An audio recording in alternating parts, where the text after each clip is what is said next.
John, qu'est-ce que tu penses de l'opération Freedom que Donald Trump vient d'annoncer? Et hier, on a eu une sorte de chaos dans le détroit d'Ormuz.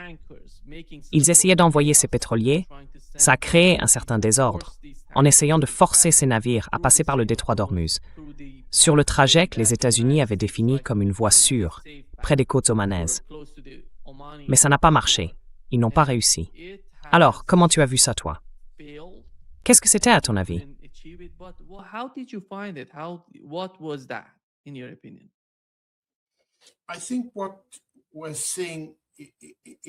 Je pense que ce qu'on voit, c'est une série de mesures que Trump a convenues avec son armée et avec la direction civile, donc Vance, Marco Rubio aux Affaires étrangères et le Trésor, pour donner l'impression qu'il propose une voie pacifique tout en préparant des provocations envers l'Iran. L'idée, c'est que si cette soi-disant voie pacifique est contestée, Trump puisse dire que c'est l'Iran qui a ouvert le feu, provoqué et déclenché le genre d'attaque massive pour laquelle il rassemble ses forces depuis plusieurs jours. D'un côté, c'est essentiel pour Trump, psychologiquement, personnellement et politiquement, de montrer qu'il est en train de gagner. Et j'attire l'attention de tout le monde sur ce tweet presque délirant que la Maison-Blanche vient de publier.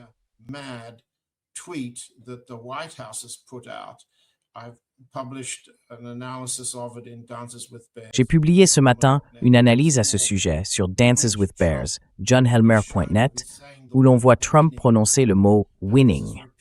Et ce mot est répété une fois par seconde, pendant 1 heure et 18 secondes. Cela fait 3600 répétitions du mot « winning ». Un tel comportement est révélateur d'une dégénérescence psychopathologique, une maladie neurologique chez Trump. Mais laissons cela de côté et considérons plutôt que c'est une manière rationnelle pour lui de montrer à sa base électorale qu'il est en train de gagner.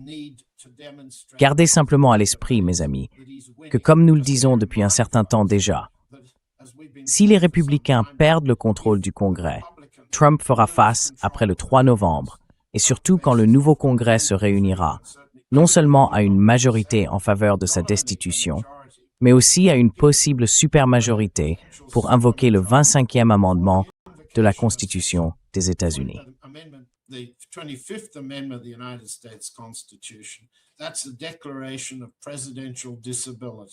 C'est la déclaration d'incapacité présidentielle. On en est là. Et lui aussi sait qu'on en est là. C'est assez sombre. Ce tweet sur la victoire est révélateur de ce dont il a besoin politiquement. Et je pense que cette tentative de montrer un succès militaire en escortant des navires hors du détroit d'Ormuz avec des arrangements préalables, eh bien, une source grecque très fiable m'a indiqué ce matin que certaines négociations en coulisses visent à coordonner des navires avec les États-Unis, des navires qui avaient déjà prévu de partir avec l'autorisation de l'Iran. Autrement dit, il y a toutes sortes de montages secrets pour donner l'impression, pour permettre à Trump de montrer que sa politique d'escorte militaire fonctionne, alors qu'en réalité, ce n'est pas le cas.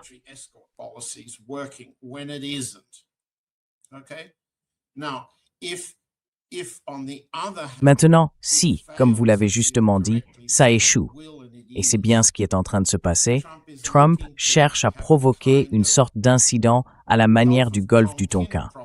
Autrement dit, il veut pouvoir dire clairement que ce n'est pas de sa faute, que les gardiens de la révolution iranienne ont ouvert le feu, qu'ils ont rompu le cessez-le-feu et qu'ils n'avaient donc pas d'autre choix que de lancer une attaque massive. Une attaque qu'il prépare depuis un moment et que, selon ses conseillers militaires, y compris Vance, à ce qu'on peut raisonnablement penser, beaucoup jugeront probablement voués à l'échec sur le plan militaire, avec des pertes américaines importantes. Mais malgré tout, Trump veut montrer qu'il peut obtenir par la force ce qu'il n'a pas réussi à obtenir par la négociation, dans tous les cas.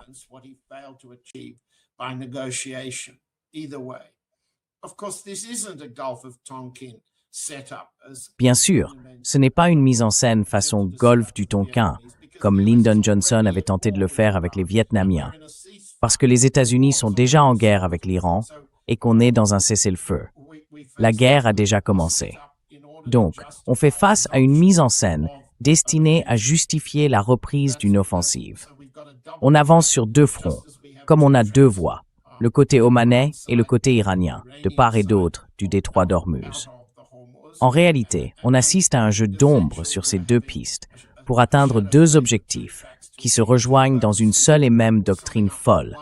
Folle au sens neurologique, folle au sens psychopathologique, que Trump a répété encore et encore. Gagner. Répété 3600 fois sur le site de la Maison-Blanche. Oui. John, here is what the head of parliament in Iran. John, voici ce qu'a déclaré le président du Parlement iranien. Il a dit que l'équation du détroit d'Ormuz est en train de se consolider. La sécurité du transport maritime et du transit énergétique a été mise en danger par les États-Unis et leurs alliés à cause de la violation du cessez-le-feu et de l'imposition d'un blocus. Bien sûr, leur mal finira par s'affaiblir. Nous reculerons. Maintenant, nous savons très bien que le maintien du statu quo est intolérable pour les États-Unis, alors même que nous n'avons pas encore vraiment commencé. Et nous avons vu ce qui est arrivé aux Émirats arabes unis hier. We've seen what has happened to UAE yesterday. Iran simply is defining two lines. L'Iran trace clairement deux lignes, et on peut les voir sur cette image, deux lignes jaunes. Elles partent de la partie ouest du détroit d'Ormuz et vont jusqu'à la partie est du détroit d'Ormuz. Ces lignes englobent deux ports importants des Émirats arabes unis qu'ils aimeraient pouvoir utiliser après être sortis de l'OPEP, de l'OPEP et du CCG. Grâce à ces deux ports, ils pourraient vendre davantage de pétrole et d'énergie. Mais il semble que l'Iran soit en train, en quelque sorte, de leur retirer cette possibilité. D'après vous, quel est le jeu derrière tout ça?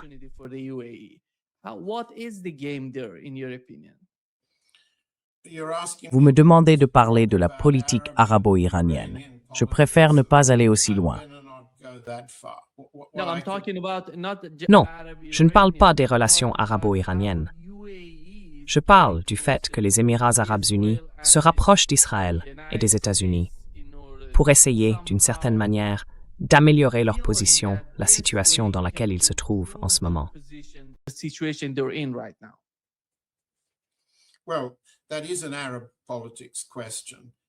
Eh bien, c'est une question de politique arabe. Il est clair que les Émirats arabes unis ont subi des pertes bien plus importantes qu'ils ne l'avaient jamais imaginé. Et chacune des orientations stratégiques qu'ils prévoyaient, par exemple celle avec l'Inde du Premier ministre Modi, devait faire des Émirats, avec l'Inde, une sorte de pilier du Golfe Persique pour l'IMEC, le corridor Inde-Moyen-Orient-Europe, jusqu'à la Grèce puis vers l'Europe. Tout ce corridor commercial s'est effondré. Les tentatives des Émirats pour neutraliser ou équilibrer leur influence politique face à l'Arabie saoudite se sont également effondrées.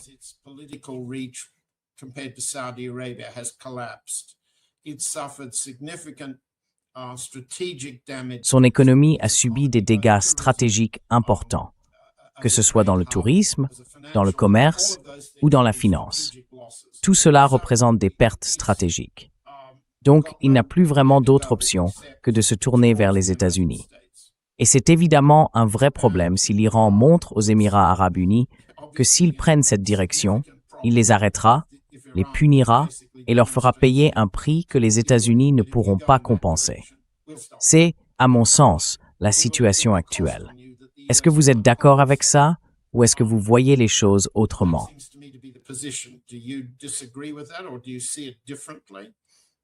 Non, je ne pense pas que les Émirats arabes unis comprennent vraiment la situation dans laquelle ils se trouvent en ce moment. Mais j'ai le sentiment que d'une certaine façon, d'autres pays du Golfe, comme le Qatar et l'Arabie saoudite, ne savent pas non plus quoi faire. Surtout l'Arabie saoudite. Ils essayent de gérer leur position, mais ils n'arrivent pas à trouver de solution.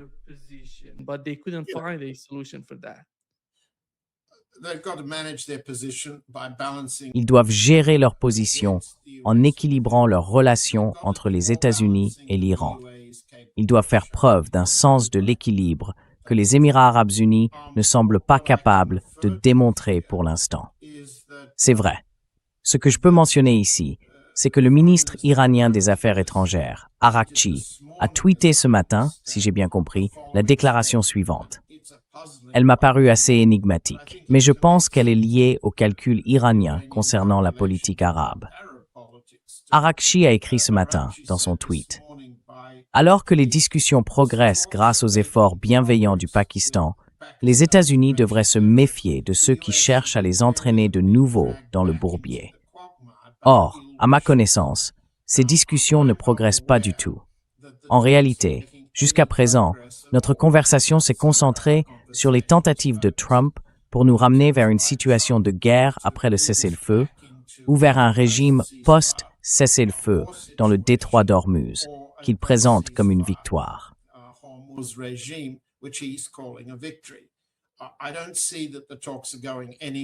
Je ne vois pas du tout les discussions avancer, ni du côté américain, ni du côté iranien. Même si, du point de vue iranien, elles semblent progresser, parce que les États-Unis ne font pas évoluer leur position de négociation. Ce que je ne comprends pas, c'est que les États-Unis devraient se méfier de se laisser entraîner à nouveau dans un bourbier par des malveillants. Est-ce une allusion à Israël? Non, ce n'en est pas une. C'est une drôle de façon, pour le ministre iranien des Affaires étrangères, de parler d'Israël. C'est un allié proche des États-Unis. On ne peut pas vraiment dire que ce soit un malveillant. En réalité, les deux ont exactement la même attitude envers l'Iran en ce moment. Alors, qui serait ce malveillant? Les Émirats arabes unis, l'Arabie saoudite, le Koweït, le Qatar, Bahreïn, plus probablement l'Iran lui-même.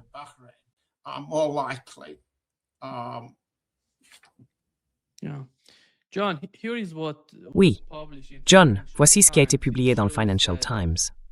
On y voit que la perte d'approvisionnement en pétrole, à travers l'histoire, remonte à la guerre Iran-Irak, à la guerre d'Irak, puis à la Libye, et que tout converge aujourd'hui vers le détroit d'Ormuz.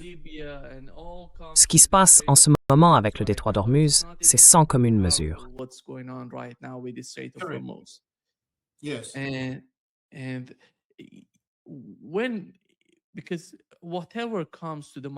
Parce que, quoi qu'il passe par la tête de ces gens à Washington, vous avez mentionné qu'ils se préparent à une nouvelle attaque. Et c'est effectivement ce qui est en train de se produire. Si on veut être logique sur ce qui se passe au Moyen-Orient, on voit bien qu'ils rassemblent des forces, qu'ils amènent beaucoup d'armes dans la région. Ils se préparent à une nouvelle attaque. Je pense que c'est un fait, d'après ce qu'on a pu observer jusqu'à présent.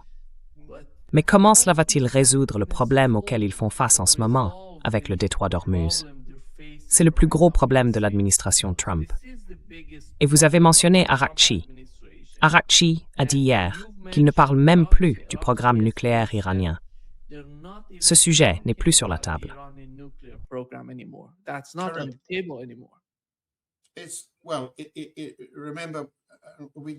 Souvenez-vous, on avait déjà essayé de l'expliquer la dernière fois. C'est la troisième étape de la négociation, telle que l'Iran l'a présentée. Les premières et deuxième étapes concernent les discussions sur le cessez-le-feu, la paix dans la région, surtout pour mettre fin aux nouvelles attaques d'Israël au Liban. La deuxième étape, c'est le détroit d'Ormuz. Les discussions nucléaires, elles, font partie de la troisième étape. Mais on est bloqué sur les premières et deuxième étapes. Voilà où on en est, selon la logique iranienne. Et les États-Unis, en gros, se font retirer l'initiative puisque nous en sommes encore aux premières et deuxième étapes, le cessez-le-feu et le régime d'Ormuz.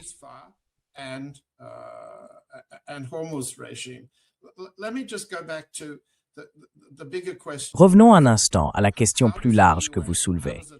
Comment les États-Unis, ou l'administration Trump, ou encore la Maison-Blanche, peuvent-ils penser qu'ils ont quelque chose à gagner dans une situation que vous venez de décrire comme presque certainement perdue? Alors, regardons simplement comment, concrètement, une Maison-Blanche résonne au début de la saison des déplacements et à l'approche des élections de mi-mandat.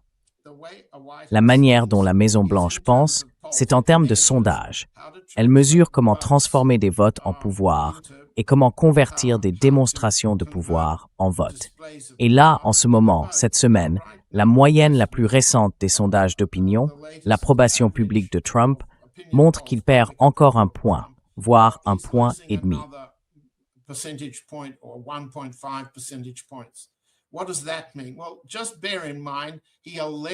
Qu'est-ce que ça veut dire? Eh bien, gardez en tête qu'il aurait été la cible d'une tentative d'assassinat il y a seulement quelques jours. Donc, disons-le clairement, il n'a tiré aucun avantage de cette attaque. Pas de réflexe d'unité nationale, pas de mobilisation soudaine des électeurs indécis par sympathie. Il n'y a plus de vote de compassion pour Trump. Les électeurs indécis, ceux qui ne se reconnaissent ni comme républicains, ni comme partisans du mouvement MAGA, disons, les républicains durs, ni comme démocrates, sont de plus en plus polarisés. Et Trump ne tire aucun bénéfice d'aucun sujet intérieur. Son taux de désapprobation sur la question de l'inflation, tenez-vous bien, sa désapprobation sur la politique d'inflation est de moins 39%. Moins 39%.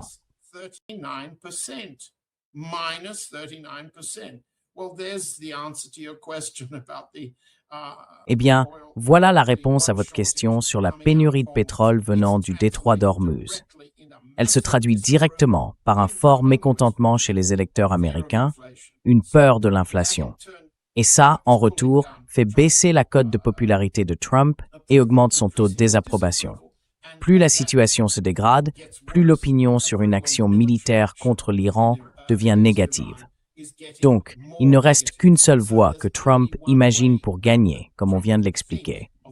Se présenter soit comme ayant été provoqué, soit comme ayant d'une certaine manière remporté une victoire.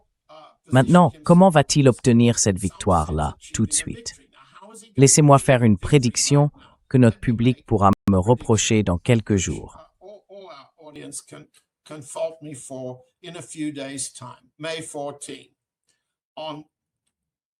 Le 14 mai, souvenez-vous, les 25 et 26 février, 48 heures avant que les États-Unis et Israël ne lancent leur attaque, leur guerre contre l'Iran, le Premier ministre indien, Narendra Modi, s'est rendu en Israël. Et au Parlement israélien, il a déclaré « Am Yisrael Shai », un cri de guerre juif israélien très ancien. Pour les Israéliens, cela signifiait que le gouvernement indien soutenait leur guerre. À mon avis, c'est exactement ce que Trump a l'intention de faire avec le président chinois Xi Jinping aux alentours du 14 ou du 15 mai. Autrement dit, Trump va annoncer que son principal adversaire stratégique dans le monde, la Chine, contre laquelle la plupart des planificateurs du Pentagone élaborent des plans de guerre, des sanctions économiques, des stratégies de confinement à long terme, eh bien, la Chine et les États-Unis vont s'enlacer. C'est ce que Trump a promis à Guy.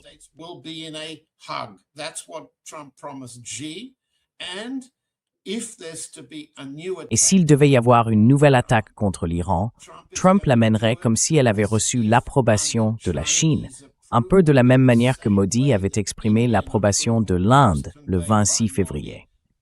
Donc, gardez un œil sur les 14, 13, 15 mai. Trump arrive en Chine les 14 et 15 mai. Je voudrais ajouter quelques éléments pour montrer où en est la Chine en ce moment. Pour l'instant, le ministère des Affaires étrangères a suspendu ses points de presse quotidiens. On est mardi et il n'y a pas eu de briefing quotidien du ministère chinois depuis le 30 avril. C'était jeudi dernier, si je ne me trompe pas dans les dates. Wang Yi, le ministre des Affaires étrangères et membre du Politburo, donc très proche du président Xi, d'une manière que d'autres ministres ne le sont pas, a eu un appel téléphonique avec le secrétaire d'État Pompeo le 30 avril. Et je suis en train de regarder ce qu'on appelle le compte-rendu de cet échange.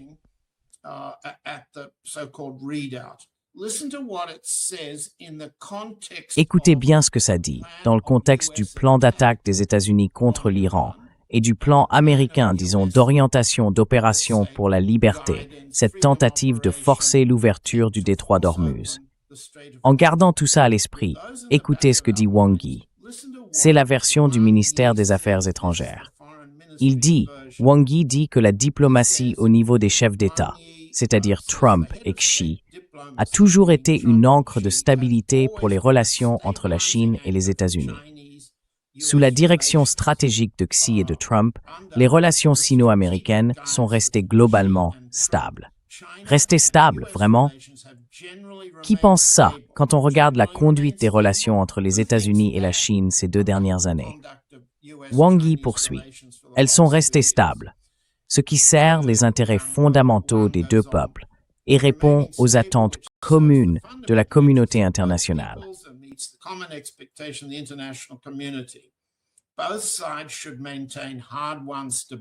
Les deux parties doivent préserver la stabilité durement acquise, bien préparer les échanges de haut niveau à venir, renforcer la coopération et gérer leurs différends. Elles doivent aussi explorer la construction d'une relation sino-américaine stratégique, constructive et stable, fondée sur le respect mutuel, la coexistence pacifique et une coopération gagnant-gagnant. C'est la carotte chinoise. La carotte bilatérale chinoise.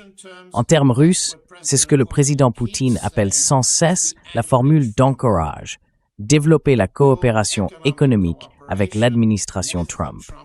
Mais écoutez bien cette partie, parce que c'est celle que les médias européens hostiles à la Chine ont le plus mise en avant.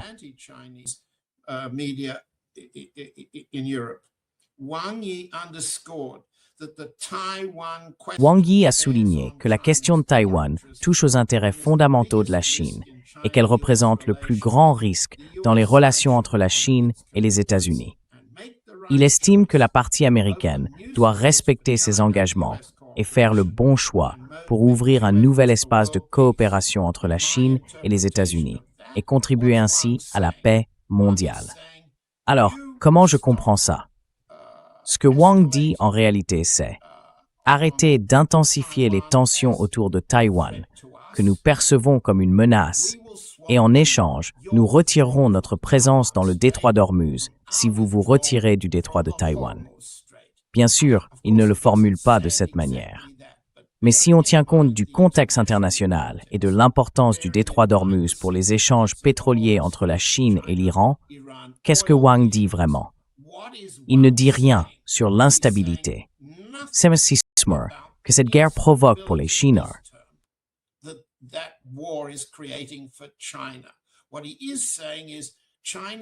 Ce qu'il dit, c'est que la Chine est prête à conclure un accord avec Trump à condition que Trump la satisfasse sur la question de Taïwan. Et du point de vue de Trump, ce serait un accord facile à faire. Si c'est bien cet accord qui se prépare, évidemment, ce ne sera que des paroles. Il y aura des promesses américaines, et la Chine fera confiance à ces promesses, tout comme la Russie et l'Iran le font. Si c'est bien ce scénario qui se met en place, il faut se méfier de la possibilité que Trump utilise désormais la Chine comme couverture, et pas seulement l'Inde, pour reprendre la guerre. Je pense que c'est ce qui est en train de se passer. Je pense que c'est la direction que nous prenons. Et je suis désolé de décevoir une partie de notre public, ceux qui veulent croire que la Chine voit les choses différemment concernant l'Iran. Mais je suis content d'apprendre que le ministre des Affaires étrangères, Araghchi, s'apprête à se rendre en Chine. Il est en route, parce qu'on vient d'apprendre à l'instant qu'il part pour la Chine. Très bien. On peut parier sans hésiter que quand il descendra de l'avion pour rencontrer Wang Yi, devinez ce qu'il va demander. Il posera exactement les questions que je viens d'évoquer.